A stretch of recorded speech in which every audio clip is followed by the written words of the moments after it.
Que alegria estarmos de volta com mais um programa Encontro com a Palavra. O que fazemos quando o mundo, a carne ou o diabo nos coloca em um beco sem saída?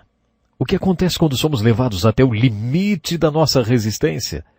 Hoje veremos algumas razões bíblicas para o sofrimento e qual deve ser a nossa atitude em relação a essas situações difíceis que alguns chamam de tempestades da vida. Talvez devêssemos lembrar que uma hora ou outra todos nós passaremos por tempestades, mas Deus tem um propósito para elas. É o que estudaremos agora. Gostaria de passar mais algum tempo considerando a questão do sofrimento abordado no livro de Jó. Vamos nos deparar com esse assunto muitas vezes durante o nosso estudo da Bíblia, aqui no Encontro com a Palavra. O Dr. Dick Woodward escreveu um livrinho chamado 30 Razões por que Deus Permite que o Seu Povo Sofra. Nesse estudo, o Dr. Dick Woodward nos dá algumas passagens bíblicas que veremos no estudo de hoje. Entre as 30 passagens citadas que falam do sofrimento, esta é muito importante. Está na segunda carta aos Coríntios, capítulo 6. Nesse capítulo, Paulo afirma que o sofrimento é como um seminário ordenado por Deus, através do qual Deus treina ministros qualificados. Quando Paulo usa a palavra ministro, ele não está se referindo a um oficial ou autoridade da igreja, ele está se referindo ao ministro que todo crente deveria ser. Em outra carta, Paulo diz que o propósito da igreja é aperfeiçoar os santos para o trabalho no ministério. Quando ele usa a palavra santo, está se referindo àquele que é separado e segue a Jesus Cristo. Ele afirma em Efésios, capítulo 4, verso 12, que o nosso propósito quando nos reunimos em nossas igrejas é aperfeiçoar os santos para o trabalho do ministério. Efésios 4, 12 está nos dizendo que o trabalho do ministério não é responsabilidade de alguns profissionais, mas dos santos, ou do que chamamos hoje de leigos. Sabe, eu acredito que Deus queira fazer sua obra através dos leigos. É por isso mesmo que tenho esse compromisso de trabalhar com os leigos. Sim, trabalhar com os leigos no estudo da Bíblia Sagrada.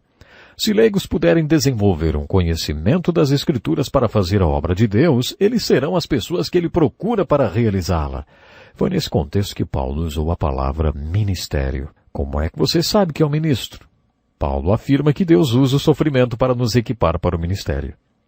Não damos motivo de escândalo a ninguém, em circunstância alguma, para que o nosso ministério não caia em descrédito.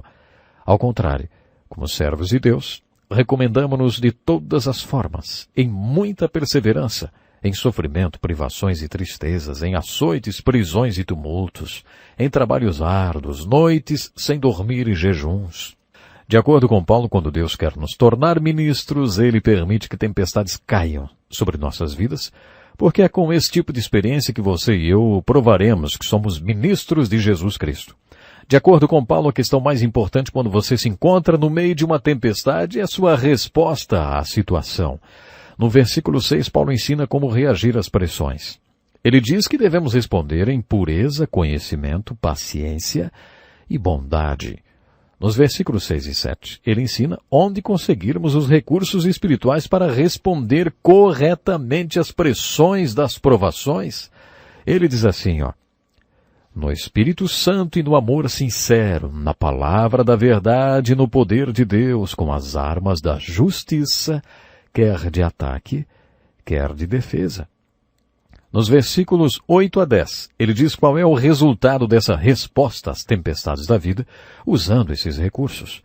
Por honra e por desonra, por difamação e por boa fama, tidos por enganadores sendo verdadeiros, como desconhecidos apesar de bem conhecidos, como morrendo, mas eis que vivemos, espancados, mas não mortos, entristecidos, mas sempre alegres, pobres, mas enriquecendo muitos outros, nada tendo, mas possuindo tudo. Tudo isso é a descrição do seminário onde Deus produz ministros através de quem pode realizar sua obra. No centro da descrição de Paulo você descobre o tema do sofrimento e a importância do seu papel na preparação para o ministério. A passagem do livro de Lamentações diz: é bom que o homem suporte o jugo enquanto é jovem. Sabe, parece que você só será qualificado como ministro se sofrer. Essa passagem me faz lembrar da história do capítulo 11 do Evangelho de João. Jesus amava duas irmãs e seu irmão chamado Lázaro. Ele estava a 4 dias de caminho de distância de Betânia, lugar onde seus amigos viviam. Quando Jesus soube que Lázaro estava doente e prestes a morrer, deliberadamente ele permaneceu onde estava. Ele não foi imediatamente a Betânia. Parece óbvio que Jesus permitiu a provação da doença e da morte para entrar na vida daquelas 2 irmãs e de seu irmão Lázaro, a quem ele muito amava. Aparentemente, quando finalmente chegou a Betânia, Jesus esperava que as irmãs tivessem a resposta certa para aquela provação. O capítulo 11 do Evangelho de João é uma versão compacta do livro de Jó. Essas 2 irmãs eram muito diferentes uma da outra. A primeira, Marta, corre para se encontrar com Jesus e lhe diz: Senhor, se estivesses aqui, meu irmão não teria morrido. Não sabemos o tom que Marta usou para dizer isso, mas parece que foi como se ela tivesse dito: agora não adianta mais. Onde é que o senhor estava? A outra irmã, Maria, era bem diferente de Marta. Apesar de Maria usar as mesmas palavras, quando fica sabendo que o Senhor havia chegado, ela vai até ele e também diz: Senhor, se estivesses aqui, meu irmão não teria morrido. Mas lemos que ela cai aos pés de Jesus e então diz, caída aos pés de Jesus: Senhor, se estivesses aqui, meu irmão não teria morrido. Jesus queria que essas 2 irmãs tivessem a resposta certa à tempestade da doença e da morte. Jesus obteve a resposta de Maria quando ela caiu aos seus pés e, em outras palavras, disse: Senhor, eu aceito a morte do meu irmão. O Senhor não estava aqui, mas tudo está certo porque o Senhor sabe. Essa Maria é citada várias vezes nos evangelhos e está sempre aos pés de Jesus. Na primeira vez em que ela aparece, está sentada aos pés de Jesus ouvindo seus ensinamentos. Foi dessa vez que sua irmã reclamou que Maria deveria ir ajudá-la com o serviço da casa. Jesus disse a Marta: Marta, Marta, você está preocupada e inquieta com muitas coisas. Maria escolheu a boa parte, e esta não lhe será tirada. Essa mulher, Maria, estava aos pés de Jesus, ouvindo sua palavra.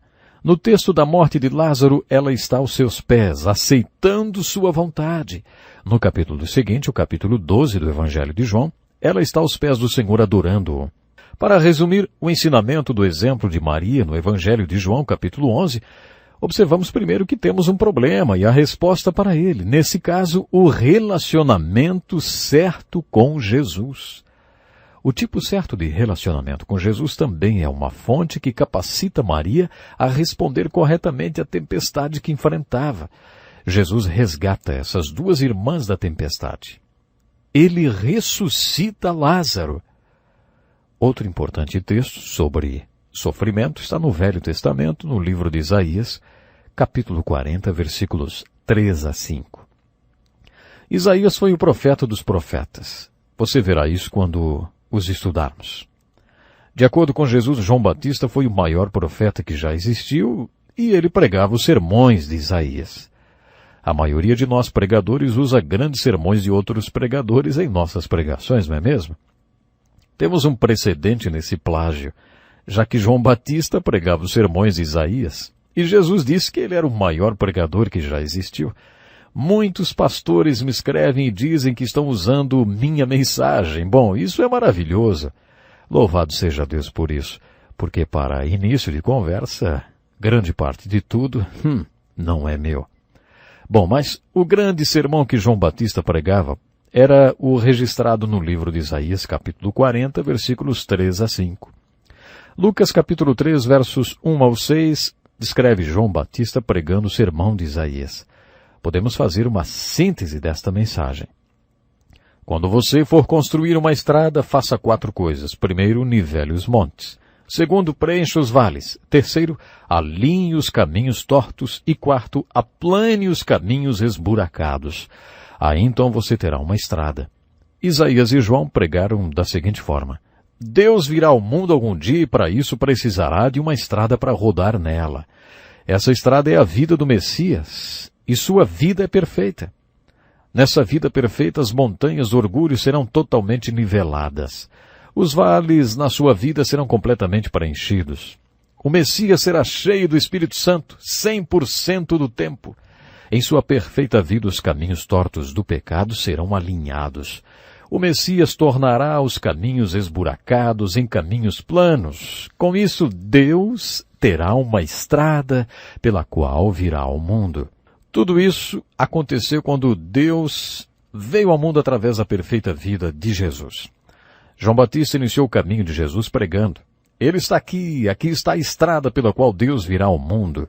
Depois Jesus viveu nesse mundo por 33 anos. Ele disse aos seus apóstolos que comemoravam a Páscoa com ele que estava prestes a deixar este mundo. Depois de sua morte e ressurreição, ele disse aos seus discípulos: Assim como me enviaste ao mundo, eu os enviei ao mundo. Fazendo uma aplicação disso, podemos dizer que Deus quer que o mundo veja sua salvação através da sua e da minha vida. Mas como isso acontece, hein? Acontece como aconteceu na vida do Messias. Sua vida foi uma estrada para Deus e Ele quer que a sua e a minha vida sejam uma estrada também. Existe uma teologia falsa andando por aí que tenta ensinar que Deus não quer que ninguém sofra, fique doente ou passe dificuldades financeiras. Mas nós vemos na palavra de Deus que ela ensina o contrário. Deus permite sim que tempestades e dificuldades sobrevenham na nossa vida. Estamos estudando 30 razões porque Deus permite sofrimento na nossa caminhada. No capítulo 5 de Romanos, versículos de 3 a 5, o apóstolo Paulo explica como Deus faz nascer ministros através do sofrimento. Nos gloriamos nas tribulações porque sabemos que a tribulação produz perseverança, a perseverança um caráter aprovado, e o caráter aprovado esperança, e a esperança não nos decepciona.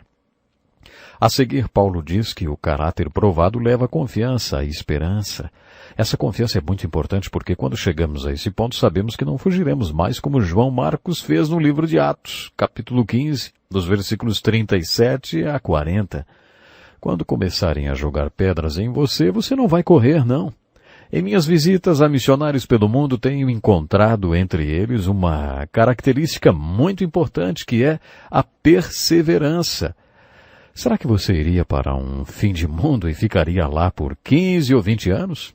Você faria da sua vida uma estrada entre um povo hostil para que Deus chegasse àquelas vidas através de você, através dessa sua estrada?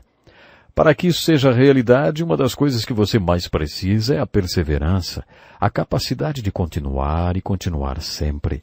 Segundo Paulo, Deus usa o sofrimento para produzir essa característica em sua vida, uma característica que a maioria dos missionários tem.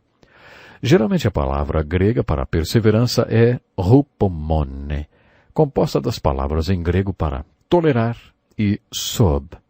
Enquanto a pessoa fraca corre, a pessoa com caráter provado tolera, mesmo vivendo sob estresse, pressão, perigo. De acordo com Paulo, é necessário que você sofra, porque o sofrimento produz perseverança, a perseverança produz caráter, e o caráter dá a você confiança. O tipo de confiança que o impede de correr quando as coisas ficam difíceis e que dá a graça para tolerar tudo mesmo sob estresse e perigo. Gostaria de ver rapidamente mais algumas passagens da Bíblia que falam sobre sofrimento. Em Filipenses 3:10, o apóstolo Paulo escreve: Quero conhecer Cristo, o poder da sua ressurreição e a participação em seus sofrimentos, tornando-me como ele em sua morte para, de alguma forma, alcançar a ressurreição dentre os mortos. Paulo está falando sobre um princípio cristão muito importante de dar a vida. Ele está falando sobre o poder da ressurreição de Jesus Cristo, o mesmo poder que levantou Jesus dos mortos. Paulo diz que é possível para você e para mim conhecer e experimentar o poder da ressurreição. Paulo aprendeu com a própria vida que a única maneira de experimentar esse grande poder é aprender o que significa sofrer. Parece que não existe outro jeito, hein? Na mesma linha de pensamento, Paulo escreve na segunda carta aos Coríntios, capítulo 4, assim: Temos esse tesouro em vasos de barro para mostrar que este poder que a tudo excede provém de Deus e não de nós. De todos os lados somos pressionados, mas não desanimados. Ficamos perplexos, mas não desesperados. Somos perseguidos, mas não abandonados, abatidos, mas não destruídos. Trazemos sempre em nosso corpo o morrer de Jesus, para que a vida de Jesus também seja revelada em nosso corpo. Paulo usa a figura do vaso terreno para falar do nosso corpo. Nesse simples vaso terreno temos um tesouro inestimável, que é Cristo ressuscitado vivendo em nós. Deus quer que o mundo saiba que nestes simples vasos, alguns até rachados, há um grande tesouro. Como Deus revela ao mundo esse tesouro nestes simples vasos de barros que nós somos? Permitindo que venha a pressão sobre simples potes de argila? Não é muito lisonjeio para nós falar assim, mas é o que essa metáfora está dizendo. O que Deus quis mostrar com a história da vida de Paulo e seu ministério para a nossa vida? Ora, o grande tesouro que viveu no vaso terreno de Paulo. Apesar do tema principal da segunda carta aos Coríntios ser o ministério e como ministros são produzidos, Paulo tem muito a nos falar sobre sofrimento. Por isso não desanimamos, embora exteriormente estejamos sendo renovados dia após dia, pois os nossos sofrimentos leves e momentâneos estão produzindo para nós uma glória eterna que pesa mais do que todos eles. Assim fixamos os olhos não naquilo que se vê, mas no que não se vê. Pois o que se vê é transitório, mas o que não se vê é eterno. Nesse trecho, Paulo está dizendo algo muito semelhante ao que disse no texto que citamos anteriormente, e vai além. Quando comecei o estudo dos livros poéticos, referi-me a estes versículos escritos por Paulo. Todos nós temos o homem exterior e o homem interior. Nosso homem exterior é nosso corpo. Nosso corpo é tangível, visível. A nossa parte física. A nossa parte mais importante não é o homem exterior, mas o homem interior. Deus quer que percebamos que algumas vezes Ele permitirá o sofrimento ou o desgaste do nosso homem exterior. Mas enquanto experimentamos esse desgaste, nosso homem interior recebe novas forças todos os dias. Deus quer que demos valor não para o visível, o homem exterior, mas para o homem interior. Não para a parte temporal, mas a parte de nós que é eterna e permanente.